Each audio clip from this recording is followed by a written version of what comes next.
બોલો કાકી. એ તો એમ પૂછતી હતી કે આ ગૌરી વ્રત આવે છે ને, તો હવે આ મને લાગુ પડે? લાગુ પડે એવું ના બોલાય, તો કાયદો લાગુ પડે કે ગૌરી વ્રત લાગુ પડે યાર. આ તો ખરે. અને જો હવે તને કશું લાગુ ના પડે.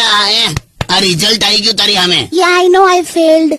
એમને ના એટલે સિરિયસ નથી હું તે વખતે, તો હવે ફરી કરી લઉં વ્રત?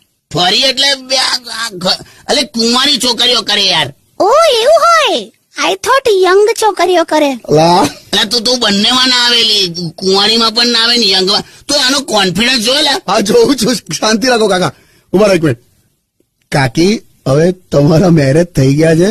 હવે જો તમે ગૌરી વ્રત કરો ને તો એવું લાગે કે તમે કોઈક બીજાની શોધમાં છો. હવે તમે પણ છે ને બીજી છોકરીઓને જોવાનું બંધ કરી દો. તમે કમિટેડ છો. એ કેવું લા, માણસે ઉપવાસ રાખ્યો એટલે મેનુ કાર્ડ તો જોઈ જ શકે ને યાર.